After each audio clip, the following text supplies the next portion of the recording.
Nessa aula, eu quero conversar com vocês sobre a marcação dos vetores para bioestimuladores de colágeno. Isso é uma dúvida muito recorrente. Os profissionais aprendem a trabalhar com hidroxapatita de cálcio, aprendem a trabalhar com ácido polilático, com vários produtos para estímulo de colágeno, né? Especialmente os bioestimuladores injetáveis líquidos, porque nós temos também os sólidos, que seriam os fios de PDO. E eles querem, então, alternativas para entregar o máximo de resultado. O que acontece? Bioestimulador de colágeno é algo que nem sempre é a prioridade do nosso paciente. Muitas vezes o nosso paciente chega no consultório, ele tem rugas, ele quer fazer toxina, ele tem falta de volume em algumas regiões e ele quer fazer um preenchimento, ele tem, sei lá, uma olheira, ele tem um lábio muito fininho, ele tem essa região aqui muito fundinha, ele tem outras prioridades. E o bioestimulador de colágeno acaba ficando em segundo plano. Por quê? Porque o bioestimulador de colágeno, na maior parte das vezes, o paciente não enxerga o resultado tanto quanto um preenchedor, tanto quanto uma toxina, que em 15 dias já não tem mais a ruga numa determinada região. O preenchedor, o paciente não tinha lábio, agora ele tem lábio. É mais palpável o resultado dessas técnicas. O bioestimulador não. É algo gradativo, muitas vezes depende da dose, eu preciso fazer mais sessões, eu preciso dobrar a dose dependendo do nível de flacidez do meu paciente. Então é muito importante que, já que os bioestimuladores, por muitos pacientes, ficam em segundo plano por conta de custos, né? As pessoas não podem fazer um investimento em tudo. Então elas acabam optando por aquilo que tem um resultado mais imediato, aquilo que é mais palpável, que elas conseguem enxergar o resultado. Só que nós sabemos, nós profissionais sabemos a importância, inclusive até mais muitas vezes, de fazer um estímulo de colágeno em vez de preencher, em vez de usar a toxina. Às vezes o paciente precisava antes fazer um estímulo para trazer firmeza para a pele. Não adianta ele ficar sem rugas, mas aquela flacidez está aumentando cada vez mais. E aí às vezes ainda faz uma aplicação de toxina de uma forma ou em pontos inadequados que vão piorar a flacidez do paciente. Então é muito importante que eu tenha uma visão global do paciente e eu saiba a forma. Como é que eu posso trabalhar então com isso, Nath? Se eu sei que o bioestimulador é algo que tem um valor agregado, tem um custo maior e que não é a primeira opção dos meus pacientes. Então eu só vou conseguir vender bioestimulador para quem tem muitas condições e pode fazer tudo. Porque a pessoa vai querer fazer preenchimento, a pessoa vai querer fazer toxina e aí ela também pode fazer o bioestimulador. Qual que é a nossa estratégia como profissionais, que devemos ter a visão da importância, né, e de que muitas vezes é imprescindível, mais do que outras técnicas, fazer o bioestimulador. Eu tenho que, da minha maneira, entregar o máximo possível de resultado com a menor quantidade de produto. Esse é o papel do profissional que realmente tem foco no paciente. Eu não tenho como exigir do paciente fazer uma técnica, eu tenho que saber argumentar e justificar e tentar explicar para o paciente que naquele momento pode ser mais importante ele fazer um bioestimulador. E o bioestimulador, dos fatores, obviamente a gente pode avaliar muitas coisas, né? Qual a marca, o produto, se eu vou usar ácido polilático ou hidroxapatita de cálcio, mas o que eu vou falar aqui hoje vale para ambos, tá? Qualquer um desses dois produtos, eles podem ser feitos da forma que eu vou mostrar aqui. Um dos pontos que vão determinar que eu tenha sucesso, eu tenho o melhor resultado do meu bioestimulador é a marcação dos vetores. É aonde eu vou colocar os meus vetores. Porque além de o bioestimulador acabar ficando por último nas opções do paciente, quando ele pode investir no bioestimulador, ele não necessariamente pode fazer o número de ampolas que eu estou sugerindo para ele. Às vezes eu vou dizer assim, ó, precisa de 2 ml de hidroxapatita de cada lado no rosto da minha paciente. E na verdade ela pode investir 1 para o rosto inteiro. E aí eu, como profissional, tenho que saber analisar se vale a pena. Daqui a pouco eu vou dizer para ela, não, só 1 ml é melhor nem fazer agora, junta dinheiro, quando puder fazer, né, com jeitinho, obviamente, você organiza isso com o paciente, nem que ele vai pagando, né, o paciente vai fazendo um depósito lá, quando ele conseguir concluir o valor, ele faz. Enfim, gente, essa é uma negociação que você pode fazer com o seu paciente. Mas se for uma dose muito pequena, ele nem vai enxergar o resultado. O que você pode fazer é pegar uma região muito específica. Por exemplo, eu vou trabalhar só nessa região da têmpora.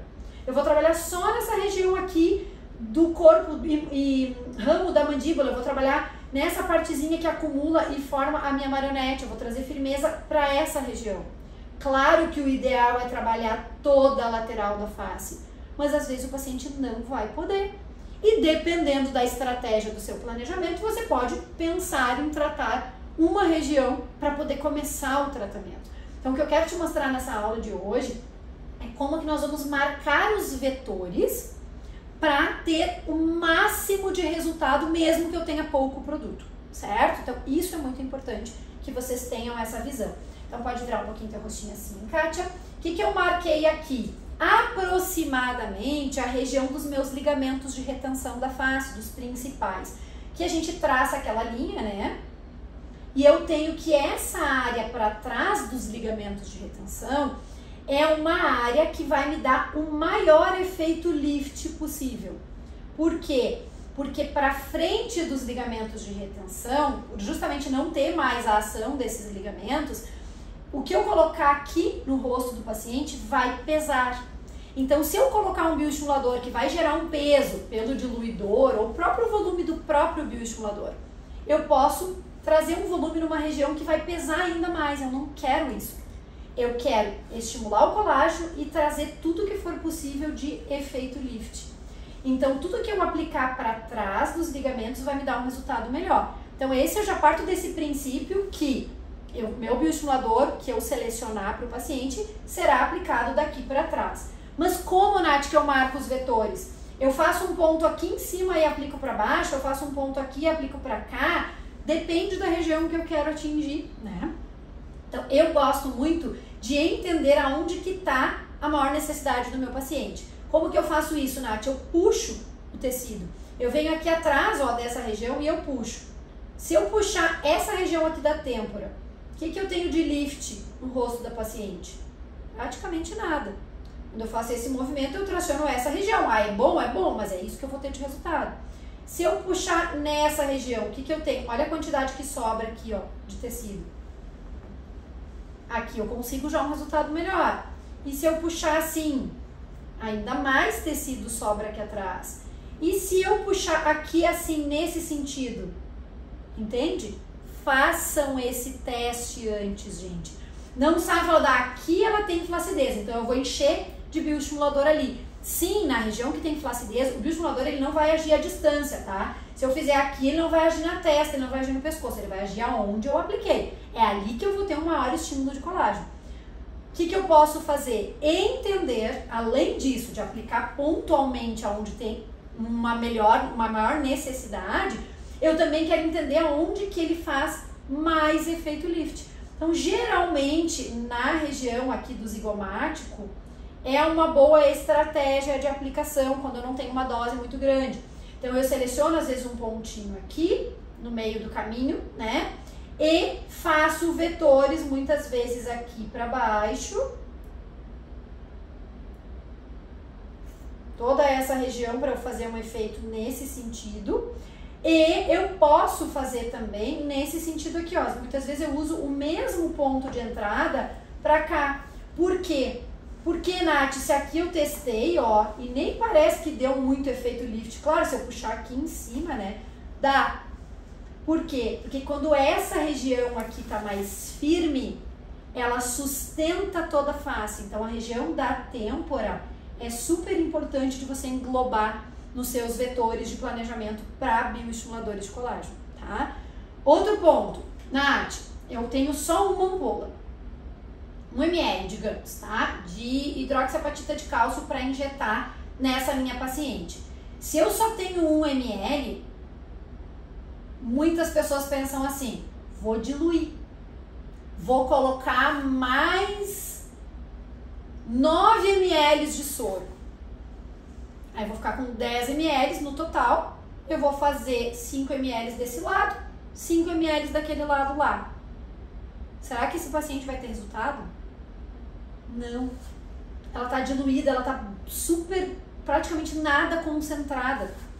Então não dá. Tá, Nath, mas se eu pegar esse 1 ml, fizer 0,5 de cada lado, de uma hidroxiapatita pura, então, eu vou pegar só essa região aqui, que é onde ela tem mais flacidez, agora eu ainda não vou fazer na têmpora.